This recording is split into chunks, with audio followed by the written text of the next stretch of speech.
The other thing I wanted to reflect on is a quote that sprung to my mind from Disraeli, who said that the health of the people is the foundation on which their happiness is built. So if anybody here doesn't already feel motivated to be interested in or working in this sector, then let Disraeli be your guide. And finally, to say to Mary, who mentioned very kindly the Matt Hancock app, it's still available. And I split the world into two groups: the people who have the Matt Hancock app and the people who don't have the Matt Hancock app yet. So as Guy said in his introduction, there is a £44 billion productivity gap between the north of England and the rest of England. And simultaneously, we know there are low levels of health in the north, so there's typically people in the north live 2 years fewer than their counterparts in the south. There's a higher prevalence of a lot of chronic disease conditions.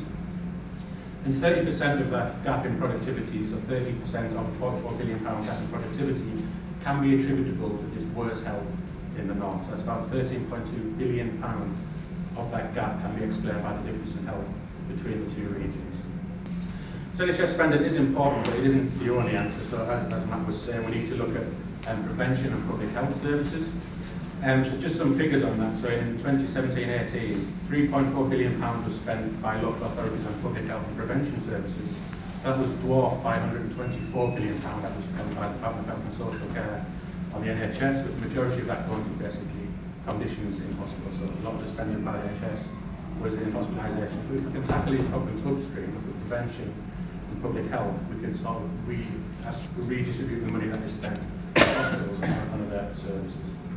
And if we look at individuals instead of areas, so if we look at identical people in the north and south, so with the same level of education, in the same job, same age, etc., if these people experience a spell of ill health, the people in the north are 39% more likely to lose their job because of that ill health than a comparable individual in the south. That's a huge difference between almost identical individuals living in different parts of the country. Because there has been a long-standing relative underinvestment in the north. It's been generations in the making, but that separation, that gap in health has been 2 to 3 generations in the making. And whatever vision we put in place to address that gap and the divisiveness that it leads to, and make no mistake about that, it is a divisive issue. The economic imbalance and the health imbalance, that's difficult for people to understand and to put up with. So we need to do something about that, and there needs to be a short, a medium and a long-term approach to that. The type of short-term approaches are the types of things you can do through public health. If anyone is willing to listen to Duncan Selby, the head of Public Health England, he's been saying for years that 80% of our health is about our life chances. It's not about our healthcare system. The healthcare system in the north of England is actually very, very good, probably at least as good as anywhere else in the UK. But the health outcomes are worse. It's the economy's due.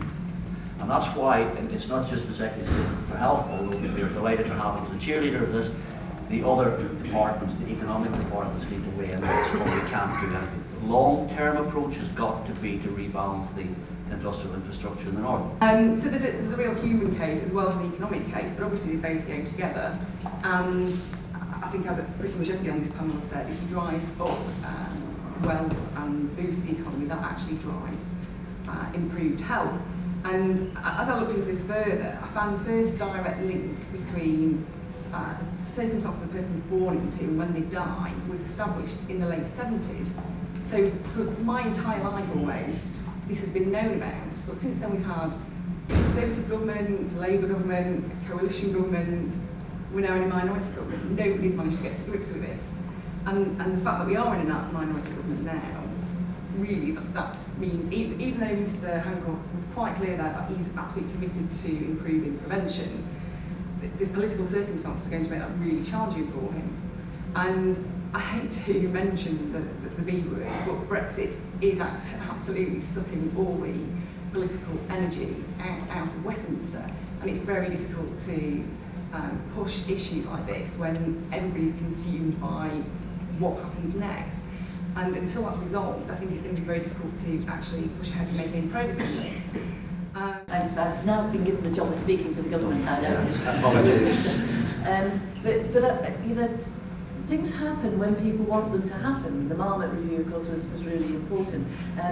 But obviously the timing was not there, and if people aren't going to push for things to happen, they won't. We are in maybe a slightly different area where the North is starting to shout for itself. And George Osborne, when he talked about the Northern Powerhouse, that really did focus the attention onto the North and made people think about the North and the Northern economy in a different way. So we now have leaders across the North, whether it's we're looking at transport, whether we're looking at health, with the integration of health and social care here in Greater Manchester, we are having people thinking politically, thinking in a different way.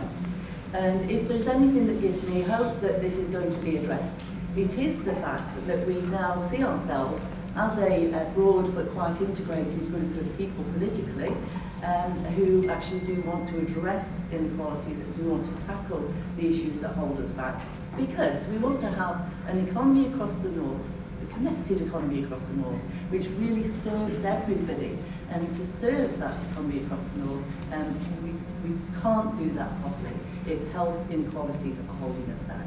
And so I think that there will be, I do feel that there is a political and the civic will to tackle it. There's, some of the fast food companies are absolutely brilliant, and we get inside the entire population's head for 40 years, nudging in one way, and we need to use the same sort of techniques, tactics, and maybe even the same people on the other side to get inside people's heads and change behaviour.